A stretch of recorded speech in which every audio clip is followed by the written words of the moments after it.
Je vais vous parler aujourd'hui de guerre économique. Alors, ça va aller vite, hein, on a 1 heure. Je parle vite, je suis bavard, donc je vais des fois aller, évidemment, brosser les choses à grands traits. Donc, j'ai tout prévu.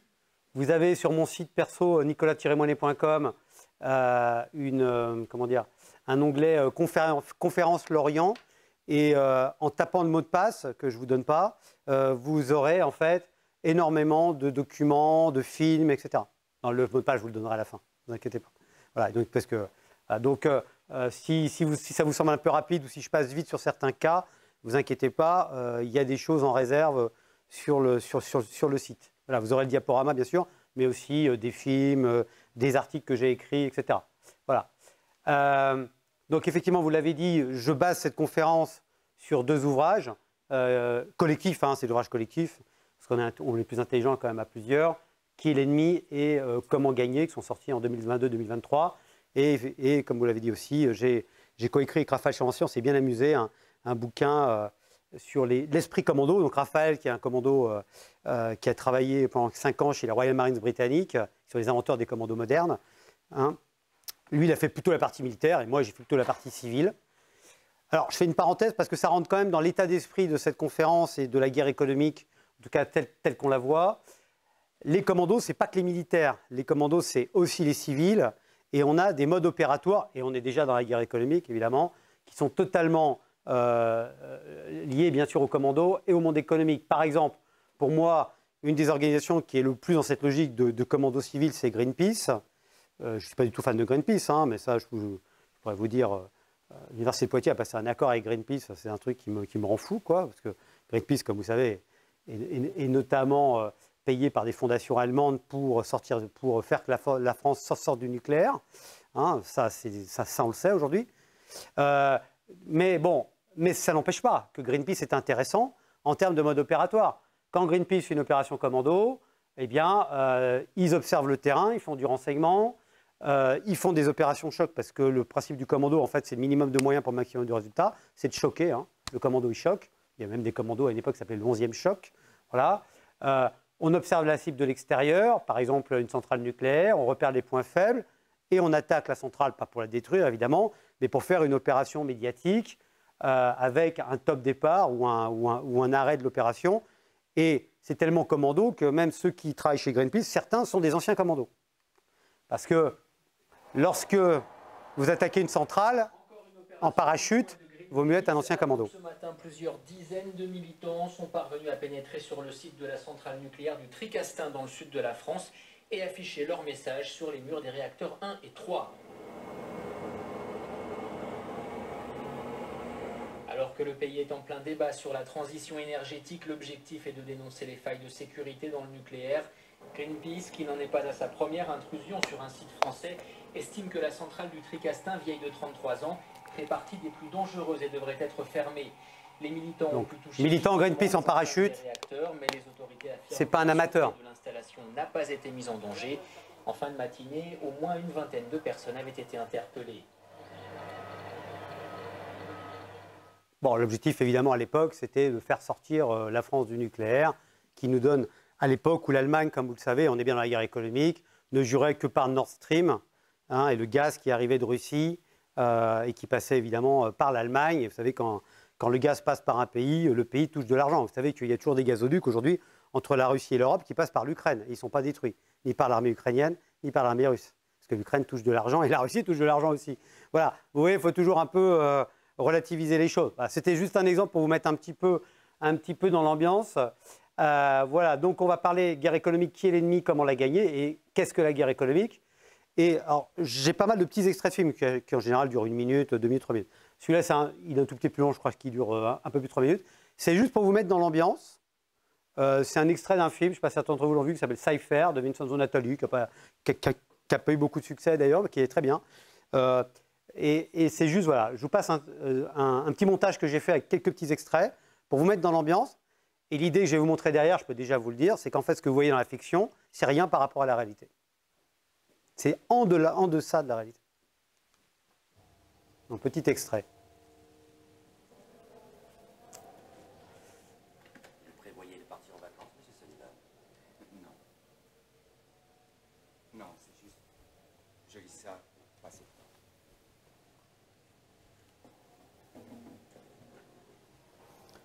Avancez droit devant vous. Vous êtes attendu salle 102. Couloir à droite.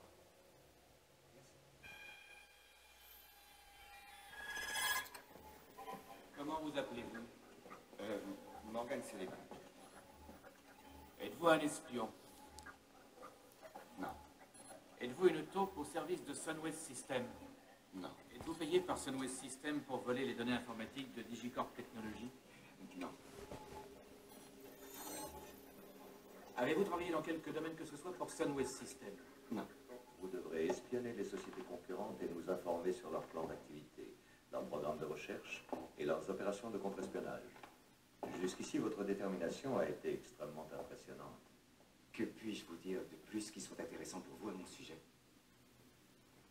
Quelque chose qui n'ait pas été déjà remarqué par Digicorp. Vous êtes marié depuis 4 ans. Vous n'avez pas de problème de drogue ni d'alcool. Vous ne fumez pas. Non. Avez-vous d'autres vices dont vous souhaitez parler? Je peux vous avouer qu'il m'a fallu du temps pour venir, Monsieur Finster, mais maintenant que je suis là, je vais me donner à fond. Les enjeux de votre mission sont très élevés. Oui, ça je le sais. Ça n'aura rien à voir avec ce que vous avez connu. Oh, je me suis préparé à ça. Vous serez envoyé à des conventions dans tout le pays. Vous enregistrerez des discours. Voilà qui me paraît très clair. Vous devrez mentir aux autres participants quant à vos activités. Oui. Celle-ci sera parfaite. Passez dans la salle suivante. Bonjour, Monsieur Sullivan. Bonjour. N'oubliez surtout pas de le tenir caché avant le début des discours dans les conventions. Appuyez sur le haut. Dès que le voyant clignote, c'est qu'il fonctionne. Alors j'imagine que ces discours sont plutôt importants. 30 € sur Amazon, ce type de gadget. Vous faites votre travail, vous suivez nos instructions et rien d'autre. Suis-je clair? Oui, Monsieur Finster. C'est bon.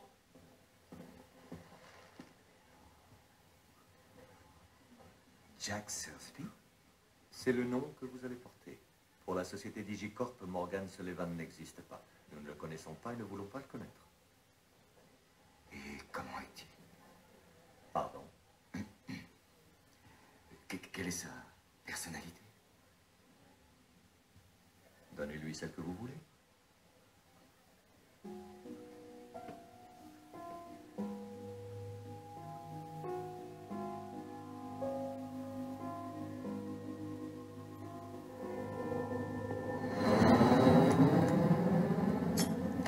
Encore 1 ou 2 minutes. Hein.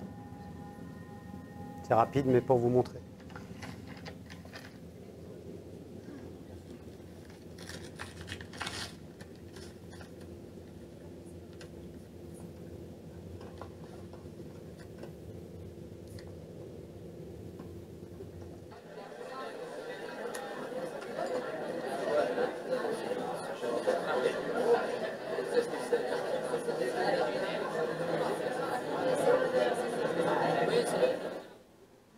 Bonjour chers amis, je m'appelle Robert Tuttle et je serai le premier intervenant.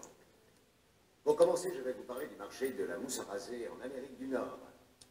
Laissez-moi vous énoncer quelques évidences qui se dégagent en ce qui concerne la distribution de la mousse à raser.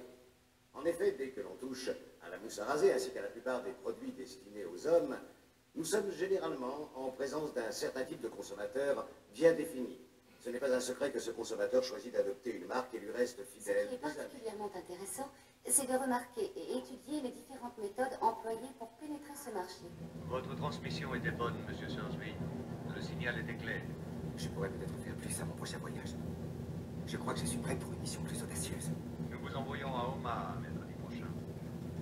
Omaha? Vous y ferez la même chose qu'à Buffalo.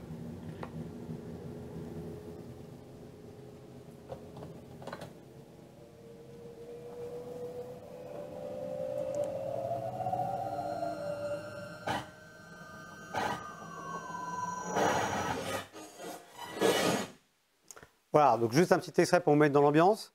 Je vous disais à propos du petit stylo mémo, 30 € sur Amazon. Pour regarder combien il est classé dans les produits, combien de gens l'achètent.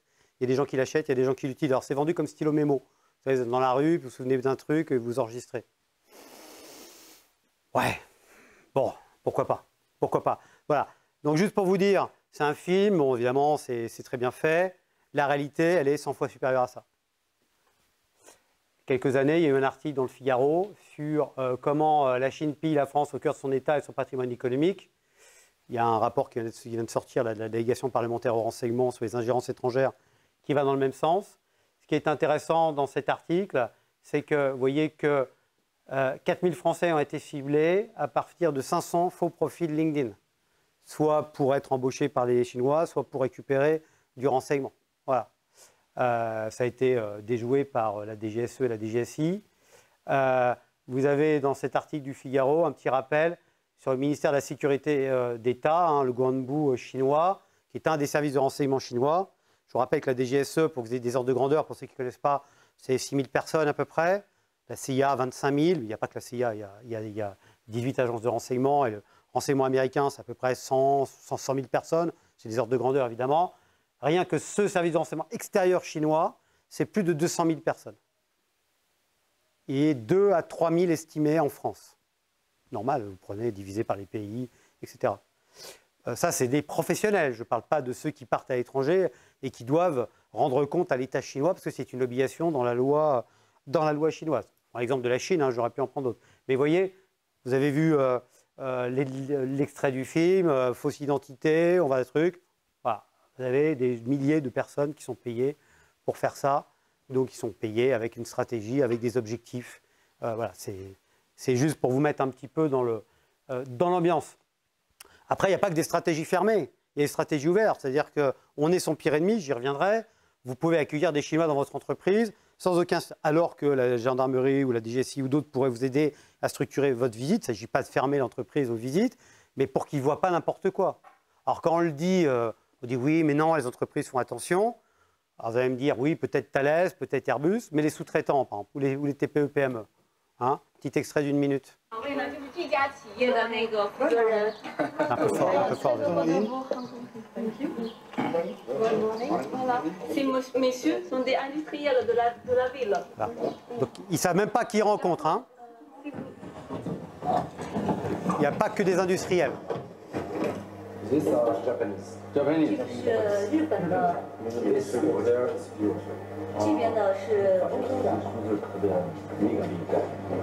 All of these are produced here. Okay. Okay. This is fluid technology. I would prefer not, but. Big picture, yes. Detailed picture, no. On peut prendre des photos, mais. This is for Airbus. 380. 380. It's a big one, the very big one. This is a part for the very big one. Okay. Could you stay with us?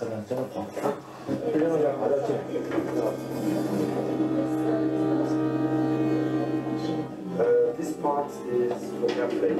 It's a screw for airplane. It's for airplane. Especially.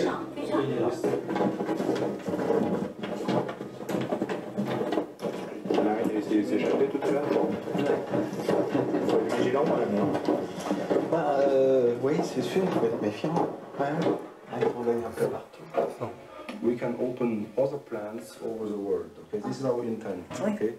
Welcome to visit Linfen and welcome you to investment in Linfen. Thank you very much. 非常感谢，欢迎加入。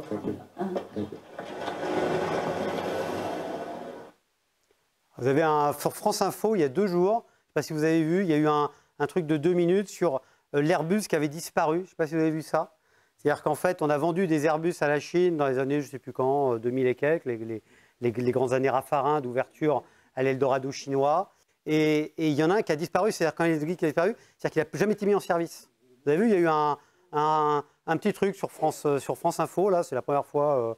Et évidemment, il a été décortiqué. Et là, vous avez le Comac qui arrive, pas encore tout à fait arrivé, mais avec un machin intérieur qui va permettre évidemment, d'un point de vue rentabilité, d'avoir une puissance de frappe sur. Voilà. Ça veut dire que probablement qu'on va vers une fusion à terme, et quand on fusionne avec les Américains, vous savez que ça se passe toujours très bien, entre probablement Boeing et Airbus d'ici quelques années. Hein. C'est un peu ce qui nous pend au nez. Voilà. Donc, exemple, c'est la loi des 80-20. 20% des entreprises françaises, évidemment, Naval Group, Airbus, s'appelle Thales, Dassault, Michelin, que je connais bien, peut-être l'entreprise la plus sécurisée, sont sécurisés, mais 80% des entreprises ont un niveau de sécurité qui est, je l'assume, nul. Il n'est pas faible, il est nul.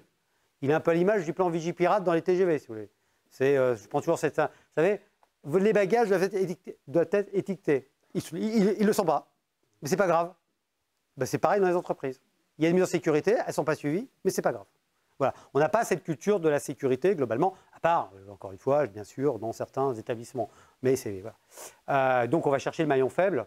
Et là, évidemment, les Chinois étaient très intéressés. Donc, quand je dis nul, c'est pas d'organisation préalable avec les services compétents. On ne sait pas qui vient visiter. Il y a des choses qu'il faut montrer, des choses qu'il ne faut pas montrer. On ne dit pas de prendre des photos générales, mais pas de photos de détail. Vous savez comment vous allez... Bon, de toute façon, les lunettes prennent des photos maintenant, donc ce n'est pas un problème. Mais voilà, vous voyez, c'est toujours la même histoire. Alors, c'est rare qu'on ait des documentaires, c'est pour ça que je voulais vous passer celui-là. Pour plus d'infos, j'ai écrit un article dans Diplomatie sur tout le système chinois. Voilà, vous l'avez bien sûr sur mon site. Hein, je vous l'ai mis en accès. Voilà. Alors, il n'y a pas que les étrangers. Il ne faudrait pas croire que les méchants étrangers. La menace peut être intérieure. Vous verrez le petit film aussi que je vous ai mis sur l'affaire Michelin, mais je vous la résume rapidement pour vous dire qu'on est au-delà de ce que vous voyez dans le premier extrait du film. Hein. Vous avez un ingénieur français, en 2007, Marwan Abache, qui prend un faux nom, il s'appelle Pablo de Santiago. Il contacte Bridgestone, donc le concurrent japonais de Michelin, pour lui vendre en fait des documents. Bridgestone ne le sent pas. Alors, deux solutions, soit c'est par éthique et moralité, soit c'est parce qu'il dit ça peut être un piège, donc, parce que ça peut être le cas aussi dans le monde industriel, on peut piéger l'autre.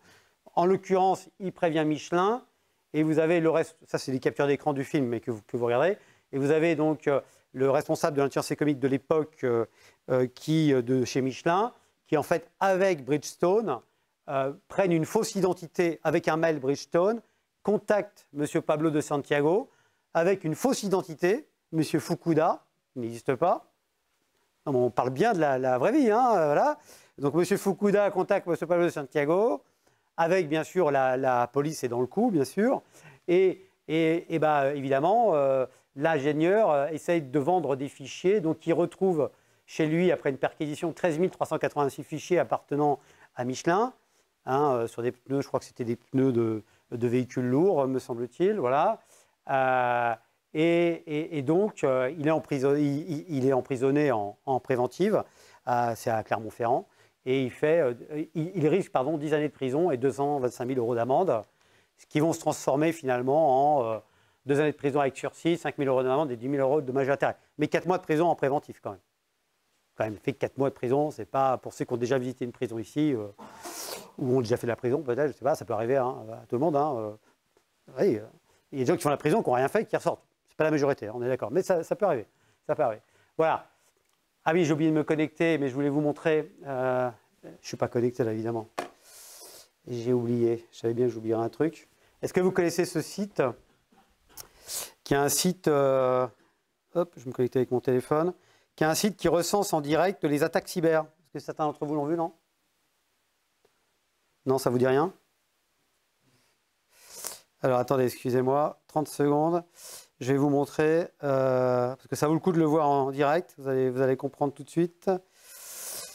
J'avais oublié de faire le truc avant. Voilà. Donc. Ah, remarquez, j'étais connecté sur EduROM. Ah, peut-être que j'étais connecté en fait. C'est vrai. Ouais, ça c'est bon, ça marche. Ah oui. Voilà. Tac. Je ne sais pas si vous connaissez ça. Ça remplace avantageusement le feu de cheminée. Vous pouvez le projeter sur un écran géant dans votre salon. Et c'est les attaques cyber en direct. Alors, d'un serveur à un serveur, attention. Hein. Ce n'est pas nécessairement les États-Unis. Bon, c'est vrai qu'on ne voit pas très bien, mais parce que la qualité de l'écran n'est pas bonne. Mais vous avez en fait une carte du monde. Et vous voyez le point de départ, le point d'arrivée, avec les noms des pays qui s'affichent. Et sur le côté, ici, enfin vous irez regarder, hein, vous avez le lien, Ici, vous avez les types d'attaques, le type de malware, donc ça peut être des virus, ça peut être des chevaux de Troie, ça va ce que vous voulez. Voilà. Donc ça, c'est en direct, c'est recensé. Voilà. Alors bien sûr, c'est un serveur qui est localisé dans un pays qui attaque un serveur dans un autre. Ça va être vraiment les États-Unis qui attaquent la Chine. Hein. Ça peut être aussi des hackers qui... voilà. Et une partie de ces attaques, mais c'est précisé, hein, sont des attaques officielles et légales, c'est-à-dire c'est la vérification de votre système de sécurité par un prestataire qui en fait attaque le système. Mais la majorité sont quand même des malwares, sont quand même des attaques. Ça, c'est pas mal en fait pour sensibiliser. Donc ça, c'est voilà, en direct. Ça fait apprendre la géographie en plus. Pour certains pays, voilà. C'est vrai qu'on ne voit pas très bien sur l'écran. Désolé. Voilà, je voulais vous montrer ça. Alors, je l'ai perdu. Où est-ce qu'il est? Hop. Excusez-moi.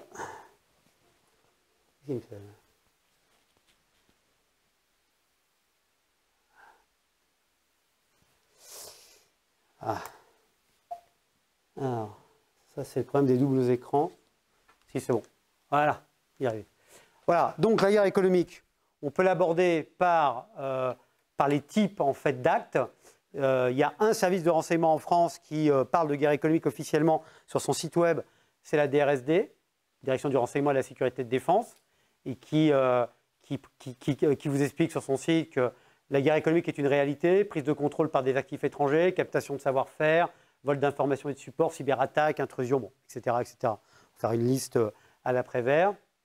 La DRSD, pour ceux qui ne connaissent pas, hein, je parle pour les jeunes, c'est un peu, si vous voulez, le service de renseignement du ministère des Armées pour protéger les actifs stratégiques, notamment de la BITD, donc de la base industrielle technologique de défense. Donc s'occupe de 4000 entreprises en France. Voilà. Le reste, c'est la DGSI ou la Gendarmerie nationale. Comment on pourrait définir la guerre économique? On pourrait dire que la guerre économique, c'est une confrontation entre parties, alors souvent État, entreprise, et suivant les pays qui travaillent ensemble, pour capter, contrôler des ressources, accaparer des richesses, accroître sa puissance par l'économie. Donc on est loin de la vision de l'économie comme doux commerce, mais pour ceux qui connaissent l'histoire de l'économie, dans l'humanité, c'est une histoire de s'accaparer des richesses. 1492, qui est le début de la mondialisation moderne, c'est quoi? C'est on part avec des bateaux pour s'accaparer des richesses. Hein. C'est pas pour faire du doux commerce et apporter le bien-être aux populations indigènes. Ça, après, on va faire du storytelling après derrière. Voilà. Donc, mais c'est ça, c'est ces logiques-là. Hein. Donc, s'accaparer des richesses, accroître sa puissance par l'économie, de manière illégale, mais aussi de manière légale. Je peux vous endetter, ce n'est pas illégal. Vous avez accepté de vous endetter, et après, je peux vous presser, et je peux vous empêcher, finalement, d'exister par l'endettement. C'est un des problèmes de la France aujourd'hui vis-à-vis de l'Allemagne dans l'Union européenne. On ne refuse rien aux Allemands parce qu'on est endetté et qu'on dépend de la BCE. C'est un des problèmes majeurs. Hein, la marge de manœuvre, ce n'est pas illégal. Mais c'est un vrai problème. Donc dès qu'il nous demande de fermer une centrale nucléaire, jusqu'à maintenant, on disait oui. Maintenant, on dit non. Mais bon, donc c'est bien. Donc ce n'est pas une métaphore, la guerre économique, c'est une vraie guerre. La guerre n'est pas que militaire. La guerre, c'est un choc des volontés pour annihiler la volonté de l'autre. Il y a des guerres civiles, il y a des guerres cyber, il y a des guerres... voilà, il y a tout type de guerre. Donc la guerre militaire, c'est un type de guerre, on va y revenir. Mais voilà. Et alors le problème avec la guerre économique, donc c'est la guerre, je vous rappelle, c'est une agression. D'ailleurs, c'est un mot d'ailleurs franc, hein, qui vient des francs, d'ailleurs, qui a été repris après par les anglo-saxons, war. Donc c'est vers, W-E-R, qui va donner guerre, qui va donner war en anglais, vers en allemand, etc. Et donc la guerre économique, c'est le plus souvent, elle est cachée dans la lumière, c'est-à-dire qu'on ne la voit pas. On ne l'affiche pas, parce qu'en plus, elle est beaucoup plus difficile à légitimer que les guerres classiques où on va bien sûr faire la guerre pour défendre l'opprimé, pour le bien de l'humanité, etc. Guerre économique, dire qu'on va aller s'accaparer des richesses pour le bien, c'est un peu plus difficile. Donc c'est quelque chose qui est assez caché, qui est rarement accepté, qui utilise la force, qui peut utiliser la force. Hein, les compagnies privées utilisent la force, mais la plupart du temps, c'est la ruse. Et là, on arrive au deuxième problème, c'est qu'on n'a pas, dans notre histoire collective, il y a toujours des contre-exemples, bien sûr, mais on n'a pas la culture de la ruse. Ce n'est pas quelque chose qui est propre à la France. Les Britanniques l'ont beaucoup plus que nous. Et alors, je m'appuie notamment sur un historien, si vous n'avez pas lu ce livre remarquable, qui s'appelle La ruse et la force, une autre histoire de la stratégie. Hein, chez les Grecs, il y a les deux versants. Hein. C'est Achille pour la force, Ulysse pour la ruse. Et à partir de la fin de l'Antiquité, et notamment dans les pays européens, ça va être la force qui va prévaloir sur la ruse. La ruse, c'est pas bien. La ruse, c'est le malin, c'est le mal, c'est le diable. C'est le diable qui est rusé. Voilà. Pas chez les Britanniques. Hein. Eux, ils ont gardé cette notion de ruse. Et ce que nous dit Jean-Vincent Rolindre, c'est que nous éprouvons, vous voyez, de la difficulté à nommer guerre, ces conflits de ruse, quand nous les prenons pour ce qu'ils ne sont pas, des guerres classiques. Nous ne sommes pas encore sortis, particulièrement en France, où l'imaginaire aristocratique et chevaleresque demeure puissant, de cette arrogance de la force et de ce mépris de la ruse. Mépris de la ruse, mépris du faible, parce que la ruse, c'est souvent, pas systématiquement, mais souvent, évidemment, l'arme du faible. C'est logique. Le faible, il ne peut pas se battre avec la force, puisqu'il est faible. Donc, il va utiliser la ruse. Hein, c'est David contre Goliath. Donc, voilà. Et vous voyez ce que dit Jean-Vincent Rolindre, nous ne voulons pas véritablement nous résoudre à faire la guerre autrement. Et en France, il y a un déni, même au niveau de l'école militaire parfois, de la notion de guerre économique. Ça n'existe pas. Ça n'existe pas. Alors que tout démontre que ça existe. Mais non, vous voyez, on peut aussi dire que le réchauffement climatique n'existe pas. Il y en a d'ailleurs qui le disent. Alors donc, qui est l'ennemi? On passe très vite. Alors, il n'y a pas un ennemi comme vous l'imaginez. Ça, c'est un sondage qui a été fait auprès de professionnels qu'on avait fait paraître dans le premier livre, Qui est l'ennemi? Ça ne vous étonnera pas. Le premier, considéré par les professionnels du secteur, c'est les États-Unis. On va y revenir, c'est assez logique. Même si c'est aujourd'hui, dans les rapports officiels, on parle beaucoup de la Chine, beaucoup de la Russie, on parle beaucoup moins des États-Unis, qui sont nos alliés peut-être militaires, mais qui sont les premiers à nous capter nos technologies et à racheter nos entreprises stratégiques. Il y a la Chine, évidemment, hein, ça c'est sûr. Hein, donc, on commence à abandonner un peu ce côté caractère candide de faire venir des Chinois sans vérifier, etc., dans les laboratoires de recherche. Bon, voilà. Ça ne veut pas dire qu'il ne faut pas travailler avec la Chine, mais c'est-à-dire qu'il ne faut pas être dupe. L'Allemagne, qui aujourd'hui est un ennemi clairement affiché, je vous ai parlé du nucléaire, sur certains domaines. Le nucléaire, sur le militaire, c'est très clair. Sur les industries d'armement, ça tape très très dur. Sur le spatial en ce moment avec Ariane, etc., etc. Il ne s'agit pas de critiquer l'Allemagne, elle défend ses intérêts stratégiques, mais il faut juste être conscient. Il faut juste en être conscient. La Russie, le Royaume-Uni, évidemment, qui n'est jamais en reste. Voilà. Alors, est-ce que vous avez des ennemis? Lesquels? L'idée que je vais vous faire passer aujourd'hui, c'est qu'il ne s'agit pas de montrer du doigt un ennemi. Il s'agit de savoir, en fait, quelle est la grille de lecture stratégique pour comprendre ce qui se passe, et notamment qui sont ses ennemis et comment se battre. Et bien, la grille, elle a changé. Petit extrait d'1 minute, chef d'état-major des armées, Thierry Burkhardt. Écoutez bien ce qu'il dit. Rappelez aussi qu'en fait, on a eu une grande période de paix et qu'on avait oublié la guerre. Alors, est-ce que vous avez l'impression, vous, que cette situation qu'on voit aujourd'hui, elle risque de déborder? Et puis, en France, est-ce que quelque part, les soldats sont prêts? Est-ce qu'on est réactif à ce genre de situation? On n'est pas prêt. Hein. La guerre est effectivement quelque chose qui ne concerne pas seulement l'armée ou les armées. C'est quelque chose qui concerne la nation entière, et en particulier l'importance de l'esprit de défense. Et au-delà de paix, crise, guerre, sur lequel on a vécu depuis la fin de la guerre froide, je pense n'est plus totalement adapté. Et aujourd'hui, la grille de lecture stratégique qu'on essaye de mettre en place pour analyser, pas pour imposer aux autres, est plutôt quelque chose qui tournerait autour de compétition, contestation et affrontement, et qu'en fait, la phase de compétition est quelque chose qui est permanent. Et que pour les armées aujourd'hui, pour l'armée française, l'objectif est bien de gagner la guerre avant la guerre, c'est-à-dire de réussir à imposer sa volonté à l'adversaire dès la phase de compétition. Voilà. Tout est transversalisé. Ceux qui ont compris ça, notamment moi, je prends toujours l'exemple des Britanniques, parce qu'on peut se comparer aux Britanniques. Ils sont aussi nombreux que nous, on les connaît depuis longtemps. Eux, maintenant, tout est transversalisé. La notion de guerre, elle est globale. Il n'y a pas les militaires, l'économique, le cyber. Tout est global. Dans le cyber, pour ceux qui ont vu cette super série sur Canal, The Undeclared War, je ne sais pas si certains d'entre vous l'ont vu, non? C'est une série sur le GCHQ. Le GCHQ, c'est l'équivalent de la NSA américaine. J'ai regardé d'ailleurs les chiffres. Le GCHQ britannique, je vous rappelle, la Grande-Bretagne, même nombre d'habitants que la France, en gros, pour faire simple. 6 000 personnes. L'équivalent en France, c'est la direction technique de la DGSE. On n'a pas les chiffres officiels, mais vu qu'il y a 6 000 à 7 000 personnes à la DGSE, on peut estimer, allez hop, au cordeau, on dit un tiers, 2 000 personnes. C'est-à-dire que pour le même pays, eux, ils ont 3 fois plus de personnes dans la guerre cyber. Et c'est dans tout comme ça, guerre psychologique, guerre de l'information, etc. Donc en fait, comme on n'a pas transversalisé en France, on n'a pas les moyens en fait aujourd'hui, on n'est pas au niveau, non pas au niveau des personnels, mais au niveau de la masse pour se battre face à nos adversaires. Donc gagner la guerre avant la guerre. Ce que vous dit Burkhardt, c'est que cette vision temps de paix, temps de crise, temps de guerre, c'est fini. Alors c'est très pratique d'un point de vue séquentiel. Il y a ceux qui s'occupent du temps de paix, ceux qui s'occupent du temps de crise, les préfets, machin, et puis ceux qui s'occupent du temps de guerre, les militaires. Ça n'existe plus.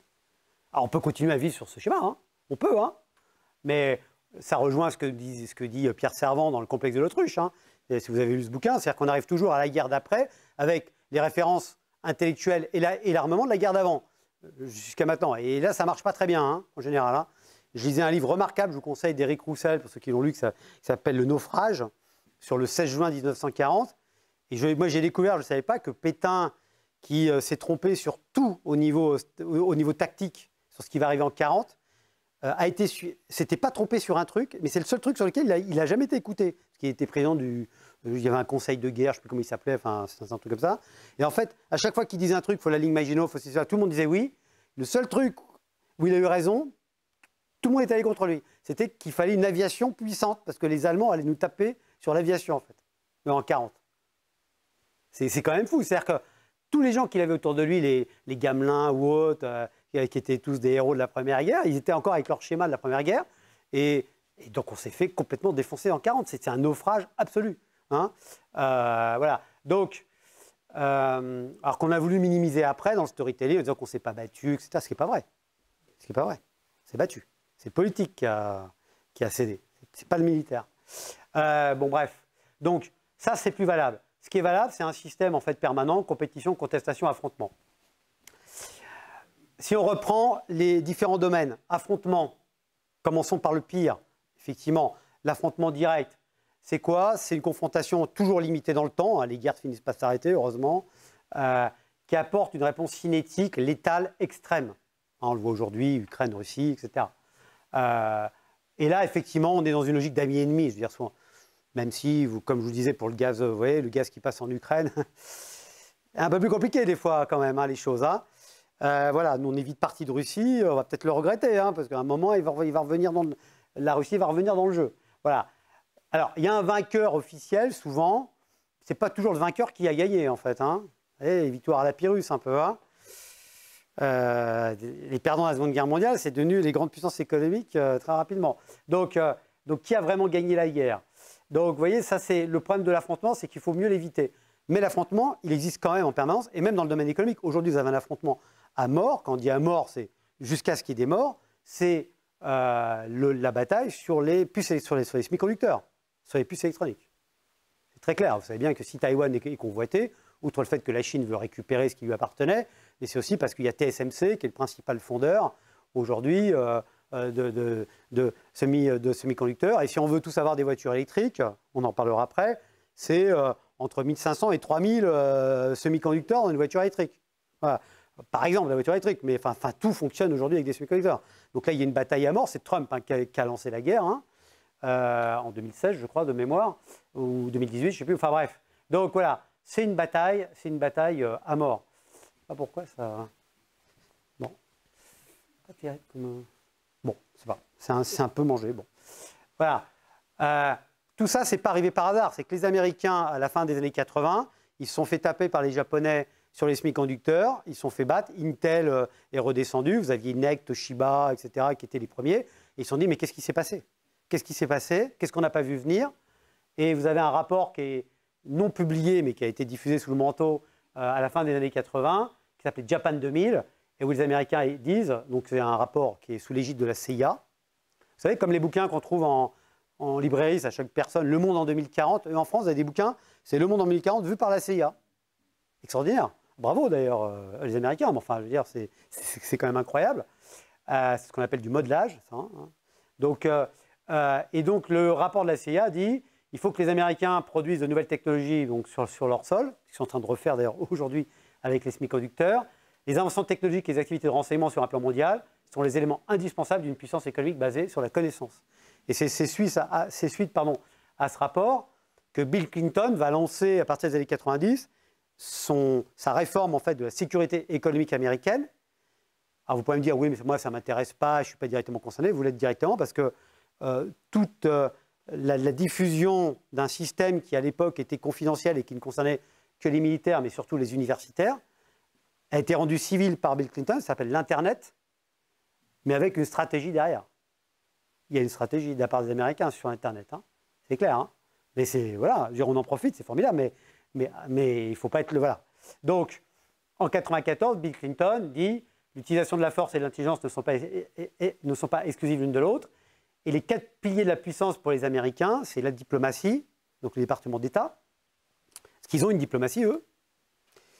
L'information, au sens large, l'intelligence, la puissance militaire, évidemment, jusqu'à récemment, parce que maintenant, le problème depuis leur départ d'Afghanistan, etc., c'est qu'ils sont quand même beaucoup affaiblis pour l'instant hein, sur ce domaine-là. Et puis l'économie. Voilà, c'est les 4 piliers. Et donc, ils vont avoir une stratégie globale sur les 4 piliers. Et pour avoir cette stratégie, ils ont mis en place un dispositif que je ne vais pas détailler parce que je n'ai pas le temps, mais qui est l'intelligence. Donc, je vous le disais, toutes les agences de renseignement.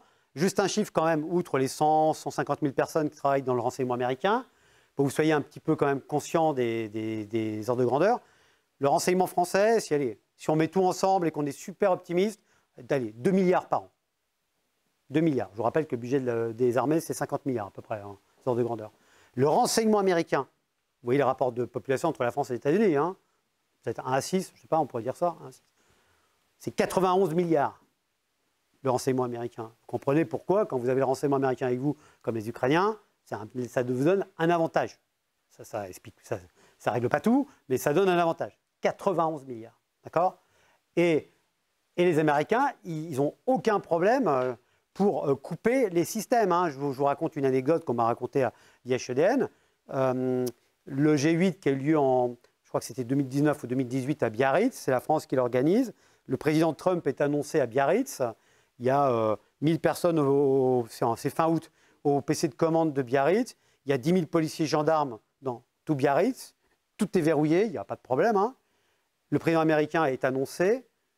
Plus d'Internet, plus de téléphonie mobile sur la zone de Biarritz. Il arrive, il se pose, il part à son hôtel. Il y a le talkie-walkie, le président américain est en sécurité.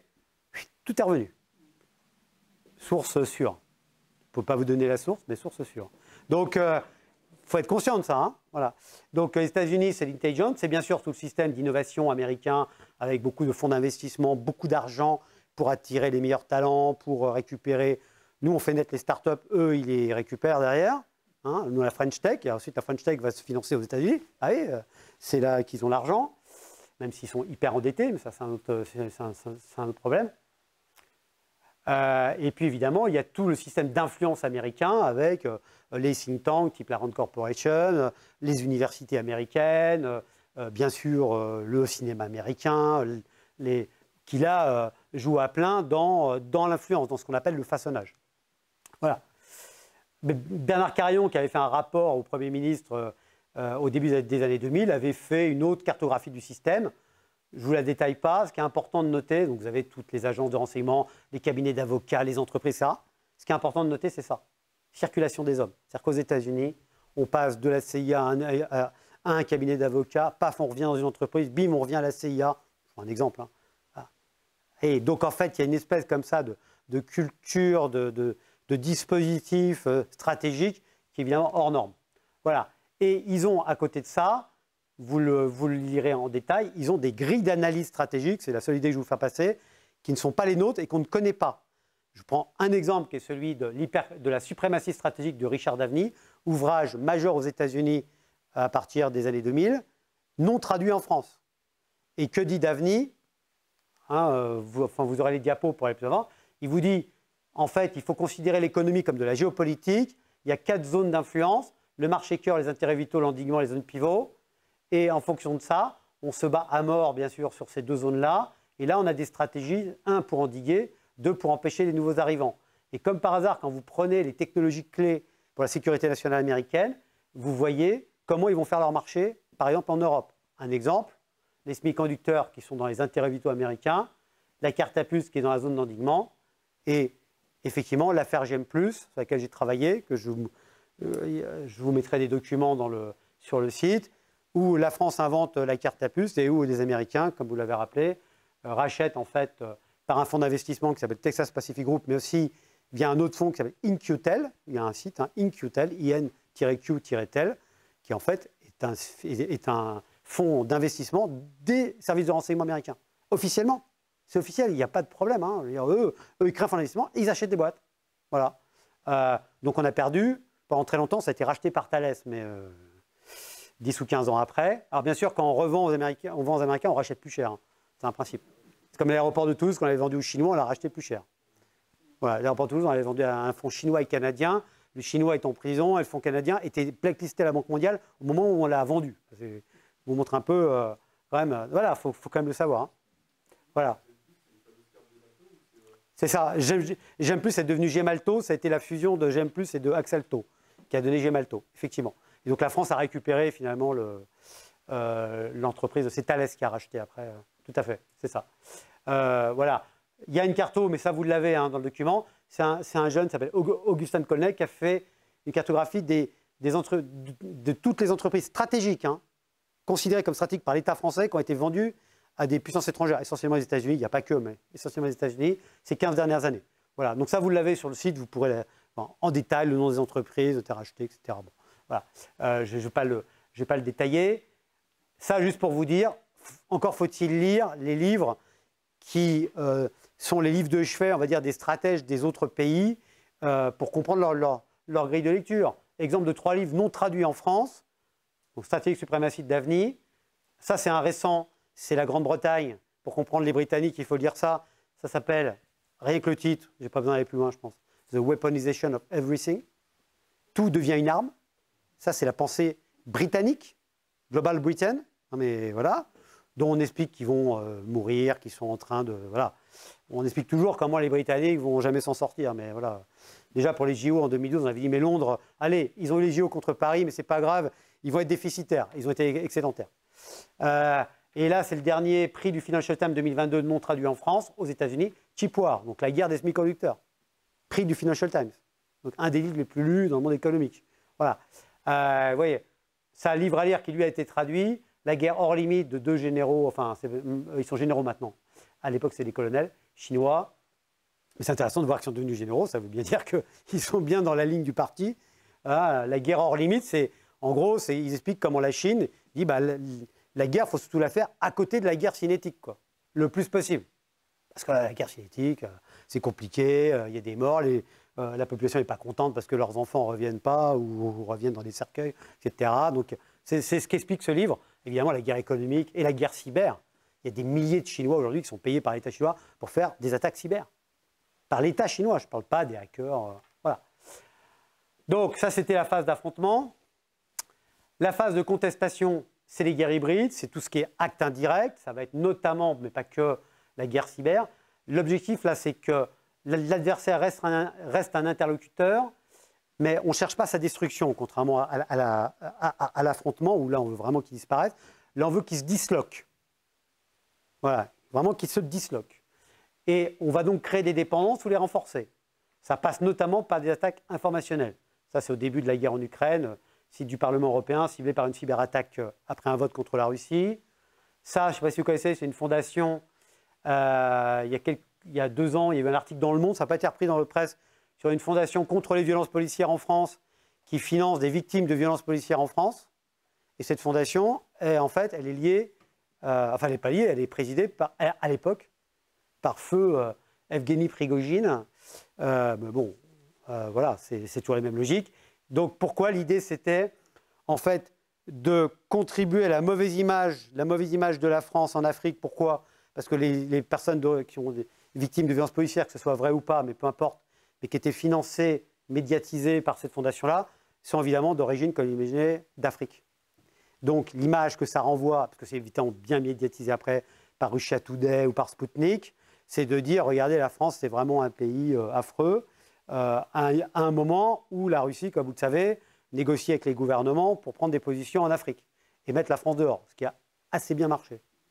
Assez bien marché, Mali, Burkina, Niger, c'est ça? J'ai pas de bêtises. Voilà. Donc effectivement, avec des opérations de manipulation de l'information comme le fameux charnier, où là, la France a réussi à déjouer le truc. Mais attention, réussi à déjouer, on est content, on ne s'est pas fait avoir, on est quand même sorti de l'Afrique, enfin de ce pays-là. Donc finalement, notre contre-guerre de l'information nous permet peut-être de sortir, dire la tête haute, mais enfin on est sorti quand même. Voilà, il fallait le faire, hein, c'est pas voilà. Donc, et depuis le début de la guerre, j'ai une thèse qui va être soutenue là, le 20 décembre par un hacker. Depuis le début de la guerre en Ukraine, 10 hôpitaux français ont été attaqués, et on le sait, hein, par des hackers russes. On attaque, on ne va pas déclencher une guerre contre la France, mais comme la France, comme vous savez, livre des armements à l'Ukraine, notamment, des canons César entre autres, bien évidemment, on est en guerre contre la Russie, indirectement, mais on l'est. Voilà. Donc évidemment, la Russie ne se laisse pas faire. Et attaque notamment pour les hôpitaux français, le Quai d'Orsay aussi, je crois, le site du Quai d'Orsay a été attaqué. Alors les attaques des hôpitaux français, il y a des... Vous pouvez regarder, je crois que sur France Inter, il y a eu une émission là-dessus. Il vous explique, hein, c'est pas compliqué. Hein. Vous avez un écran, vous êtes infirmière, vous êtes chirurgien, il n'y a plus rien. Vous ne pouvez plus opérer. Un peu embêtant. Hein, surtout pour celui qui est sur la table d'opération. Je ne vais pas insister ici, on va pas remuer le couteau dans la plaie, sur le contrat du siècle, soi-disant, des sous-marins. On ne va pas insister. Aujourd'hui, c'est Ariane, le SCAF, évidemment, parce qu'en fait, l'idée des Allemands, c'est de faire tomber Dassault. Vous faites tomber Dassault, vous fragilisez Thales. Enfin bon, c'est le principe des dominos, en fait. Hein. Voilà. Donc le SCAF, un coup j'y suis pas. Tiens, je passe commande de F-35 avec les États-Unis. Enfin bon, voilà. Tout en disant qu'il faudrait faire une défense européenne. Elle n'est pas gagnée hein, pour l'instant. Ariane, évidemment, ça avait commencé déjà il y a quelques années, puisque, et on ne peut pas leur reprocher, ceci dit, les Allemands avaient dit, puisqu'on est les plus gros contributeurs de l'ESA, on veut qu'il y ait un retour sur investissement. De ce qu'ils appellent retour sur investissement, c'est on délocalise des emplois en Allemagne. Donc c'est ce qu'ils ont fait. Vous voyez, exemple de Vernon dans l'Eure, d'ailleurs département du ministre actuel de l'économie, enfin ancien département comme député, où 600 emplois sont passés en Allemagne. Voilà, ça c'est. Et là aujourd'hui ça tape encore plus fort du côté allemand contre Ariane Espace, Ariane Group. Voilà. Ça, je ne détaille pas parce qu'il y a beaucoup de choses là-dessus, mais juste pour vous rappeler qu'il y a une vraie guerre de l'information contre le nucléaire français. Mais, positif quand même, je vais quand même être positif, hein, il y a eu un revirement du côté français. C'est-à-dire qu'on était prêt à arrêter les centrales, même Macron au début, hein, et là il y a eu un revirement et on s'est battu. Ça s'appelle la taxonomie, c'est-à-dire qu'à Bruxelles, on était allé se battre pour faire reconnaître que le nucléaire était une énergie décarbonée, verte, et donc qu'elle pouvait avoir accès aux subventions. Et on a gagné. Mais il y a une petite concession. C'est-à-dire qu'on a accepté, les Allemands ont dit d'accord, mais le gaz est une énergie renouvelable verte. Et on a dit d'accord. Et donc, le gaz, c'est pas une blague, hein, c'est pas une blague, vous pouvez vérifier. Hein. C'est comme la tomate, fruits aux légumes, hein, je vous raconterai ça plus tard, c'est pour ceux qui auront le temps après. Voilà. Donc, affrontement, contestation, on passe à la compétition. Donc la compétition, ce n'est pas la compétition au sens de concurrence, avec le meilleur produit, pour vendre, non, c'est pas ça. La compétition, là, c'est une compétition dure, comme une compétition sportive. Hein. Compétition sportive, il y en a un qui gagne le match, il y en a un qui perd. Hein. Un match nul, mais enfin, globalement, il y en a un qui est qualifié, l'autre pas. Hein. Donc, mais là, on est dans l'indirect. C'est couvert. On va être surtout... Donc, on ne détruit pas la cible et on ne provoque pas sa dislocation, mais on va la modéliser. Hein, faire en sorte qu'elle pense comme nous, qu'elle ait les mêmes idées, etc. Et là, on va utiliser beaucoup tout ce qu'on appelle l'ingénierie sociale et cognitive. La cible n'est ni vaincue ni contrainte, mais on lui inocule petit à petit des grilles de lecture. Alors, ça peut passer par des normes, par des certifications, les universités, les écoles de commerce, il faut être certifié à CCSB, MBA, enfin, des trucs totalement délirants. Il faut être dans le classement de Shanghai, ça c'est pas les Américains, ça c'est les Chinois, mais qui l'ont laissé d'ailleurs maintenant le classement de Shanghai. Les Américains, eux, ils veulent le garder parce que les universités américaines sont premières, donc évidemment. Et c'est normal parce que le classement de Shanghai, ça a été conçu pour que les universités chinoises prennent pour modèle les Américains, donc c'était un moyen de mettre un coup de pied aux fesses des universités chinoises. Voilà. À l'époque où ils en construisaient une tous les mois. Donc oui, c'est au moment du rattrapage. Mais nous, on y a cru, donc on rentre dedans, nous. Et c'est un classement, qu'est-ce qu'on en a à faire de ce classement, soit sur le fond. Hein, voilà. Donc ça, c'est très puissant. Alors, vous avez un article que j'ai écrit, que je vous ai mis sur le site, qui s'appelle « L'influence américaine en France ou l'art de cacher dans la lumière ». Donc l'idée, c'est de modeler les esprits. Donc là, vous avez des ONG, je ne vous ai pas de Greenpeace tout à l'heure, L214. je ne prends pas parti, hein, c'est des modes opératoires dont je vous parle. C'est remarquable. C'est remarquable sur le droit des animaux, la sensibilité. C'est des manifestations devant le Parlement européen, on se met dans des barquettes de viande. C'est à Poitiers-le-Joux, ils avaient fait une scène de crime, c'était super bien fait. Où on voyait des, vous savez, dessinés à la craie des cochons, des machins, vous savez, comme dans les meurtres là. Enfin voilà, il ne faut pas manger de viande, quoi. C'est pas bien. On peut être d'accord, hein, je ne rentre pas dans le débat, hein, mais on est dans ce que Christian Arbelot appelle la guerre économique systémique, où l'objectif de l'attaquant, c'est de dissimuler son intention d'attaque et de l'encercler cognitivement. Parce que derrière L214, qui est passé de quelques années de quelques militants bénévoles à presque une centaine de permanents, c'est des millions de dollars de la Silicon Valley, d'une fondation qui prépare la viande artificielle. Il y a un envoyé spécial, hein, vous pouvez le trouver sur Internet, sur la viande artificielle. Hein. Voilà. Un marché gigantesque, vous imaginez le marché. Voilà. Donc, évidemment, encore une fois, on peut... Mais là, vous êtes pris en tenaille, d'un côté des opérations médiatiques, qui d'ailleurs peuvent des fois être parfaitement légitimes contre des abattoirs qui ont des normes absolument scandaleuses, ou, ce qui est moins légitime, des attaques de boucherie, ça a été le cas, hein, carrément, et de l'autre côté, un travail qui est en train d'être fait au niveau de l'Union européenne sur le droit des animaux, la sensibilité. Effectivement, s'il y a un droit des animaux, droit de sensibilité, foie gras fini, les huîtres c'est fini, je vous rappelle qu'on les mange vivantes, hein, pour la plupart. Et effectivement, mais ça ouvre la voie à d'autres industries. Ah, on peut être d'accord, hein, ce n'est pas la question. Hein. Voilà, mais c'est juste pour vous dire. Donc il faut modeler les Chinois de ce point de vue-là. Vous mettez combien de temps encore? On a commencé en retard. J'essaye de négocier. Un quart d'heure, c'est jouable ou pas? Bon. Les Chinois, remarquable opération. Vous savez qu'il n'y a que l'Europe pour interdire les véhicules thermiques en 2035. Hein. Il n'y a que l'Europe. Hein. Encore une fois, on peut être d'accord, ce n'est pas la question. Qu'est-ce qui se passe? Dans les années 2004, la Chine prend petit à petit du pouvoir, et c'est tout à fait légal, au sein des normes ISO. Avec un objectif, ça c'est un article des Échos de l'époque, objectif 500 000 voitures électriques et 250% en progression des postes à responsabilité gagnés par la Chine. Et vraiment, l'objectif, c'est voitures électriques. Parce qu'ils savent bien que c'est là que l'Europe va être faible, sur les voitures électriques. Pourquoi elle va être faible? Vous le savez bien, parce qu'on n'a pas les matières premières, on n'a pas les brevets, etc. etc. Voilà.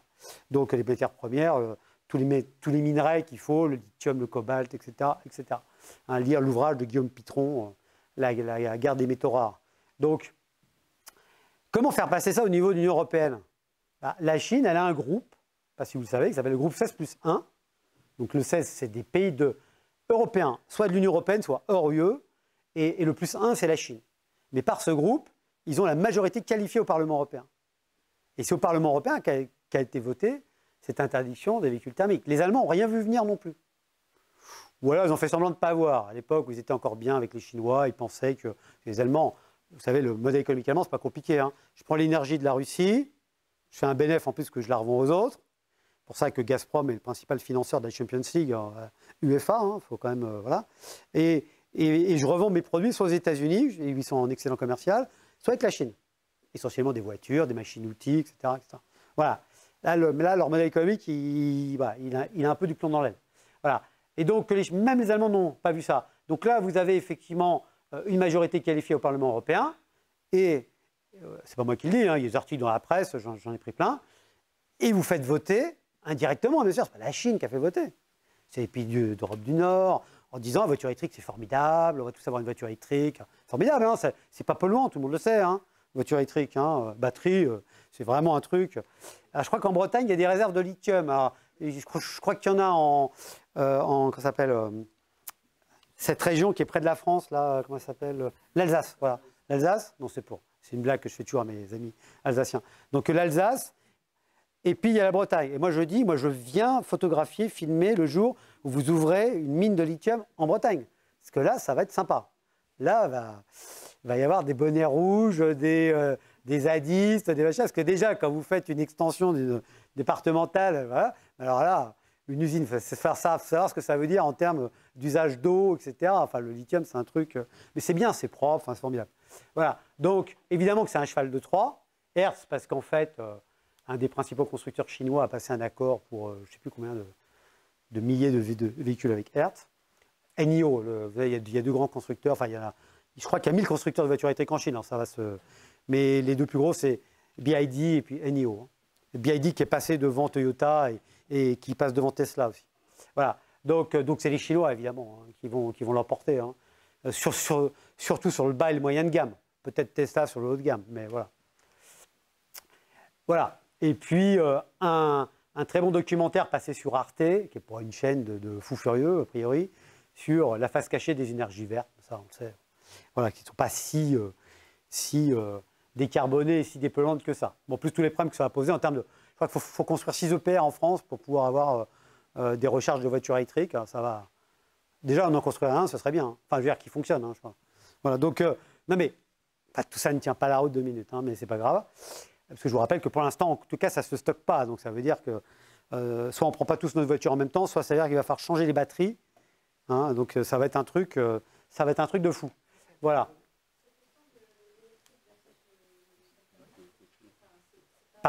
Parlez bien fort parce que ouais, je n'entends pas.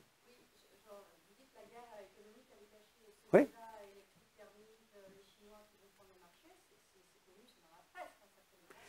Oui, oui. Bah, oui, non, mais je vois ce que vous voulez dire. Oui, mais c'est pas parce que c'est dans la presse que c'est compris ou que c'est intégré. Parce que quand c'est dans la presse, en général, c'est que c'est trop tard. Mais je suis d'accord avec vous, oui.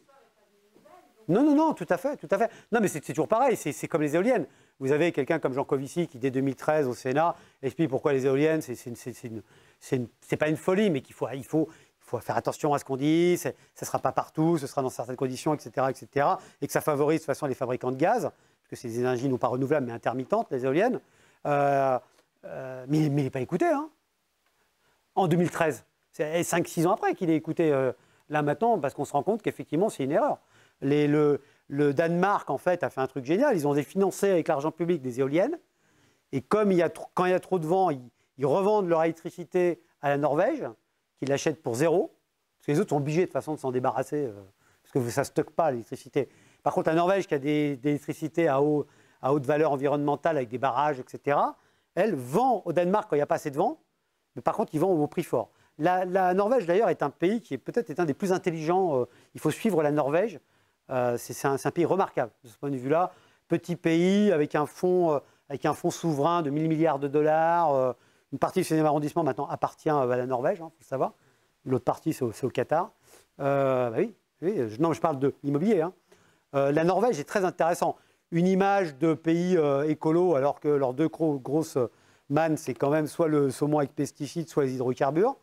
Mais ils ont une vraie stratégie. Ils ne sont pas dans l'UE, mais ils sont quand même dans le marché commun, enfin dans la zone économique européenne, sans être dans l'UE. Remarquable. La Norvège, pour ça, il faut suivre. Voilà.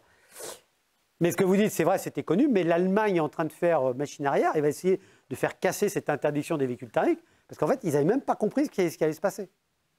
C'est ça qui est étonnant. Donc on a arrêté la R&D sur les véhicules à 1 litre ou 2 litres au 100, etc. Il ne s'agit pas de dire qu'il ne faudra pas arrêter un jour les véhicules thermiques, mais ce n'est pas ça la question. C'est à quelle échéance, en l'état des technologies, et puis qui arrête. Parce que si on est les seuls à arrêter et que les autres continuent, ce n'est pas ça qui va changer grand-chose au réchauffement climatique. Ce dit par ailleurs.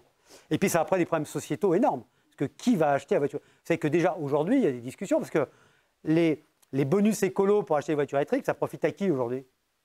Aux gens qui ont quand même les moyens d'acheter des véhicules électriques. Donc l'argent du contribuable sert à payer les véhicules électriques aux personnes les plus aisées. C'est pour ça que Tesla a baissé son prix de voiture d'ailleurs, pour rentrer dans le bonus écologique. C'est-à-dire financer l'achat de Tesla à des gens aisés, politiquement, c'est pas facile à faire valoir. Hein. C'est pas facile. Hein. Voilà, c'était juste un exemple. Donc, changer de grille de lecture. Je vais essayer d'aller. Alors, vous allez me dire que faire? Tu vois, le monde se divise en deux catégories. Ceux qui ont un pistolet chargé et ceux qui creusent. Toi, tu creuses. Voilà. J'adore. Je ne peux pas m'empêcher. Fort que moi. Donc, je vous donne quelques clés. Bien sûr, je n'ai pas toutes les clés, mais quelques axes. Je vais aller vite et de toute façon, vous avez plein de documents sur le site. D'abord, il faut choisir ses combats. Parce que quand tout devient prioritaire, hein, en France 2030, c'est 19 priorités. Moi, entre 19 et priorité, je vois une contradiction, mais c'est pas grave. Hein. Est-ce qu'il faut qu'on soit bon partout? C'est la question. Les priorités aujourd'hui, je pense qu'il y a l'énergie. Sans énergie, c'est mort. Hein. Vous n'avez plus d'industrie, vous n'avez plus rien. Puis il faut se chauffer. Et ça va être l'alimentaire, parce que ça devient problématique. Et avec le réchauffement climatique, ça devient problématique. Et puis évidemment, tout ce qui est santé et armée. Déjà, c'est déjà pas mal. Après, il va falloir faire des choix. Et ça, la France, on a du mal à faire des choix. Donc on saupoudre, ce qui fait qu'on a des bons ingénieurs, il n'y a pas de problème, même si on n'en forme pas assez. C'est comme au pays des ingénieurs, vous le savez, on ne forme pas assez d'ingénieurs. C'est quand même un truc de fou quand même. Hein, 40 000 ingénieurs, on doit en former 60 000, dont certains partent. Donc il faut choisir ses combats. Alors il y en a qui vous disent qu'on a toutes les cartes en main pour devenir les leaders des batteries, puis il y en a d'autres qui vous disent non, c'est les Chinois. Voilà. Ouais, j'ai plutôt tendance à croire ceux qui nous disent que c'est les Chinois. Ah, c'est pas moi qui parle, hein, c'est le Comité français des constructeurs automobiles, pour des tas de raisons liées notamment aux matières premières et aux brevets, évidemment. Je vous rappelle que les brevets, alors je n'ai pas les derniers chiffres en tête, mais ceux de 2017, mais donc juste avant le Covid, c'est 1 200 000 brevets déposés dans le monde, 600 000 par la Chine. Après, c'est les États-Unis, 300 000, on redescend, le Japon, après la Corée du Sud, et la Corée du Sud, petit pays quand même, dépose plus de brevets dans le monde que l'Union européenne réunie. Donc là, il y a du... Parce que les brevets, évidemment, c'est important. Hein. Vous voulez développer une industrie, vous n'avez pas les brevets, c'est très compliqué. Hein. Voilà. Donc ça, il faut changer de focale, c'est-à-dire voir le monde, ça c'est pour ceux qui connaissent, c'est la poste de Hanoï. Ça c'est le monde, mais vu du Vietnam. Donc c'est plus la carte européocentrée, hein, qu'on a tous eu dans nos études, je pense. Hein. Vous savez, cette carte-là, ça c'est le monde vu par l'armée populaire chinoise. Donc évidemment, ce qui est important, c'est le passage par les deux pôles. C'est un peu comme le passage par le canal de Suez, même s'il est problématique, ce qui explique les investissements, bien sûr, de la Chine en Afrique, mais également le port du Pirée en Grèce, qui, vous savez, appartient à la Chine. Enfin, ils sont montés encore en capitale, là. Il y a le port, évidemment, de Trieste, en Italie, et le port de Gênes. Donc Marseille a du souci à se faire. Parce que Gênes, maintenant, est aux mains des Chinois, et les Chinois viennent d'investir à Rotterdam. Pas Rotterdam, pardon, à Hambourg. Excusez-moi, pour contrer le port de Rotterdam. Les Chinois sont à Hambourg. C'est ce que je disais ce matin. En France, on n'a pas de culture de l'économie. Au JT de 20h, le jour où c'est arrivé, il y a eu 10 minutes sur Mélenchon et LFI à l'Assemblée nationale, qui mettaient le bazar, et 25 secondes sur l'arrivée des Chinois dans le capital du port de Hambourg. Je peux vous dire que ce qui est important pour notre avenir à nous, c'est l'arrivée des Chinois dans le port de Hambourg. Hein. Ce n'est pas les guignoleries d'un tel ou un tel. Ça, c'est pas grave, ça. Non mais... Il faut s'intéresser au sujet stratégique quand même de temps en temps. Sur une chaîne publique, on pourrait l'espérer. Voilà, donc il faut changer de focale, voir le monde avec les yeux de l'autre. Voilà, c'était juste ça pour vous expliquer. Vous comprenez l'alliance avec la Russie, notamment pour passer par le pôle. Ça, je n'ai pas le temps de vous le passer, mais vous regarderez, je vous ai mis le film, vous avez un cas qui est extraordinaire, qui est le cas du raisin néerlandais, comment les Néerlandais vont en fait battre le raisin italien, je vous le fais rapide, en faisant investir l'UE dans le cadre des accords UE-Afrique, faire baisser les tarifs douaniers avec l'Égypte, et les Néerlandais font baisser les tarifs douaniers en disant il faut aider l'Afrique, très bien, et ils investissent dans des vignes en Égypte, ils font du raisin, parce qu'aux Pays-Bas on ne fait pas de raisin, et ils importent ça par le port de Rotterdam, et c'est du raisin néerlandais, 50% moins cher que le raisin italien. Et là, ça a été Et donc les Italiens ont fait une réclamation au niveau de la commission, etc. Ils se sont pris une rousse, c'est pas possible. Ils se sont fait pas sortir du marché, mais enfin ça a coûté très cher aux raisins italiens. Donc ça, vous regarderez ce film-là. Il y a la fameuse affaire General Electric Alstom, vous connaissez peut-être tous. Hein. Je vous rappelle qu'on s'est fait acheter quand même un des maillons de la chaîne nucléaire française sur les turbines Arabelle par les Américains. Ça s'est passé comment hein, je vous ai mis le documentaire, si vous ne connaissez pas, il faut absolument regarder. La guerre fantôme, ça s'est passé comment? Extraterritorialité du droit américain, corruption d'Alstom en Indonésie en 2004, et en 2014, un procureur américain met en prison 2 cadres d'Alstom, dont un que je connais bien, il s'appelle Frédéric Pierucci, et qui, en fait, pour faire pression sur la France, pour qu'on vende, donc on a vendu, je fais bien sûr en synthétique, on a donc vendu des turbines Arabelle, donc un maillon de la chaîne nucléaire. La chaîne nucléaire, c'est le minerai avec Areva, EDF, Alstom, pour faire simple, et puis bien sûr la distribution après. Donc, c'est-à-dire qu'on dépend des Américains pour une partie des centrales. C'est-à-dire si on ne livre pas les turbines, on ne peut pas produire d'électricité. Donc si on ne suit pas les Américains sur certains sujets, ils peuvent très bien ne pas livrer les pièces pour les turbines. Alors on en passe, je ne sais pas si ça a déjà été racheté ou ça en passe d'être racheté par EDF rachète en fait. Voilà, mais on rachète plus cher bien sûr qu'on l'a vendu. Hein. Et on s'est pris au passage 772 millions, je crois à peu près, d'amendes de la part du département de la justice américain. Les entreprises françaises, en ces 20 dernières années, se sont pris 15 milliards d'amendes de la part de la justice, du département de la justice américain, ce n'est pas la justice, du département de la justice, 15 milliards de dollars d'amendes. Hein, BNP Paribas, Société Générale, Total, etc., etc. Voilà. Donc ça, c'est important. Vous regarderez le documentaire et vous verrez, c'est juste pour vous le citer, vous verrez comment en fait les Américains... Allez, ça je vous le laisse quand même, allez, une minute. Vous verrez, c'est dans le documentaire. d'Alstom n'ont pas encore validé la vente. 2 représentants des intérêts de l'État démissionnent et acceptent un emploi dans les banques partenaires de General Electric et Alstom. David Azema, directeur de l'agence des participations de l'État, est engagé par la banque of America, banque conseil d'Alstom. Moi, je pense, hein. Et Frédéric Rothenberger, Battery 30%. Connected to 986-7212. Clazar, banque conseil de General Electric. Et ce ne sont là que 2 fils d'un maillage incroyablement dense. Franck Louvrier, vice-président de l'agence Publicis engagée par Alstom, est l'un des plus vieux collaborateurs de Nicolas Sarkozy, directeur de sa communication depuis sa première élection comme maire de Neuilly à celle de président de la République.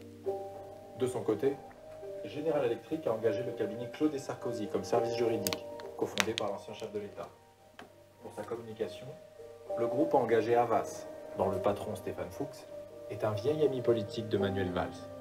Encore, General Electric choisit comme banque conseil le Crédit Suisse, dont le vice-président est François Roussely, ex-directeur de cabinet socialiste, et connu comme mentor du directeur de cabinet du ministre de la Défense. Et ancien président d'EDF.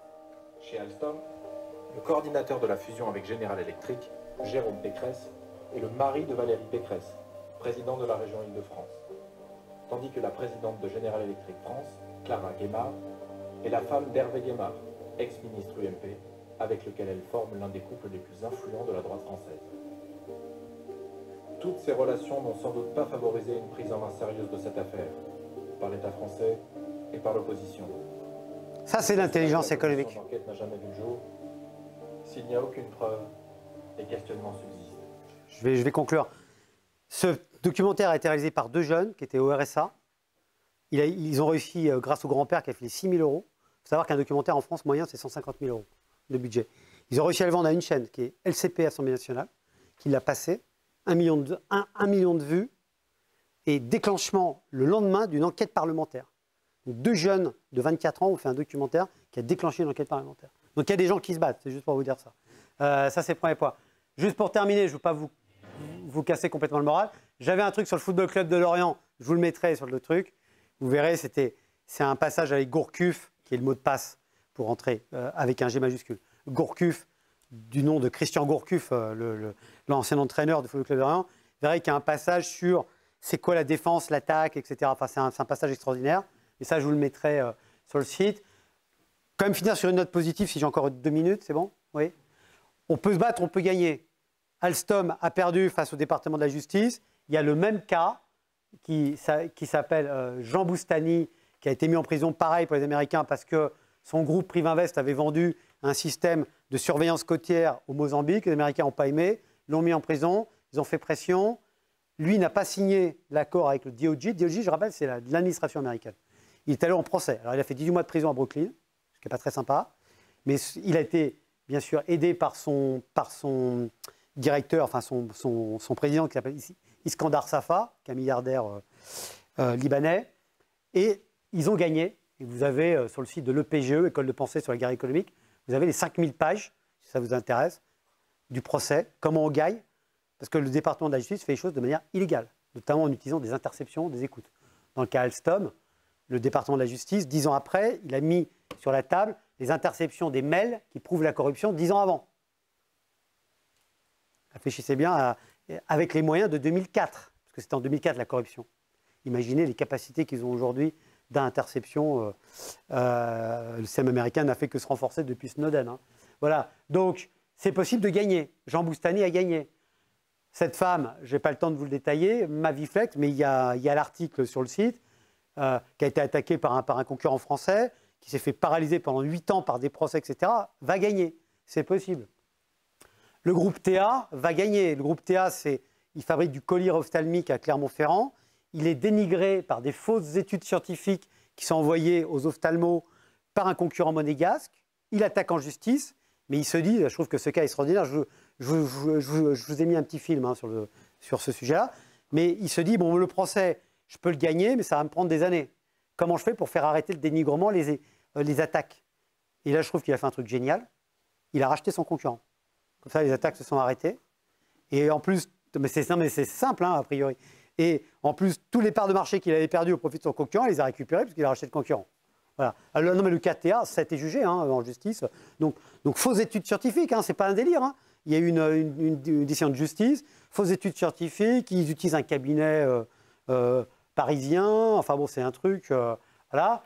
Alors celui-là, il est exceptionnel. Je vous en dis 2 mots, mais vous avez le film qui dure 20 minutes. Je vous l'ai mis. Si vous ne connaissez pas, le paratonnerre français. Paratonnerre français. C'est pour faire simple, 2 technos. La techno classique, c'est les paratonnerres à tige simple, essentiellement des anglo-saxons, essentiellement des allemands. Et les Français inventent une techno beaucoup plus intéressante, qui est le paratonnerre à dispositif d'amorçage. On ne rentre pas dans les détails. Et ils se font taper, en fait, par les Allemands, une guerre informationnelle, parce qu'il y a l'International Conference on Ethic Protection, où, en fait, les Français sont rejetés systématiquement, leurs communications sont rejetées. Ils ne peuvent pas aller expliquer l'intérêt de leur technologie, d'accord ? C'est-à-dire le paratonnerre à dispositif d'amorçage. Les Allemands enclenchent derrière une guerre des normes, c'est-à-dire qu'ils veulent qu'il y ait une norme européenne qui, évidemment, ne soit que sur cette techno-là. Et effectivement, les Français, la technologie française, qui était déjà en vente, hein, se fait sortir de la norme. C'est-à-dire qu'ils vont perdre leurs clients nécessairement. Ils n'ont plus le droit de vendre un dispositif qui n'est pas aux normes. Et là, vous avez une femme incroyable, vous allez la voir dans le documentaire, qui s'appelle Elisabeth Benali-Léonard, qui reprend l'entreprise France Paratonnerre et qui décide de mener une opération de contre-influence, avec l'aide d'ailleurs de services français et de l'État, hein, faut le dire, la DGSI notamment. Et alors, c'est quoi l'opération de contre-influence? Par exemple, vous le verrez dans le documentaire, ils vont créer une autre conférence scientifique. Ils vont créer de toutes pièces. Elle va recruter des docteurs, elle va, etc. Et bien sûr, ils vont utiliser un cabinet de lobbying, ils vont faire pression au niveau de l'Union européenne, qui va, au dernier moment, remettre la norme française, enfin la technologie française, dans la norme. Et aujourd'hui, la technologie française, elle est vendue dans 120 pays. C'était pour finir sur une note positive. Quand on se bat, on peut gagner. Par contre, quand on ne se bat pas, on est sûr de perdre. Ça, surtout quand on a les Américains en face, ou les Allemands. Mais quand on se bat, on peut gagner. Donc c'est vraiment une question de volonté et d'intelligence. Mais ça, l'intelligence, c'est pas le plus gros. La volonté, c'est plutôt le plus gros problème. Voilà, j'ai terminé. Donc la guerre économique, c'est comme la politique. Si vous ne vous occupez pas d'elle, elle s'occupera de vous. Voilà ce que je voulais vous dire. Merci, j'ai été long.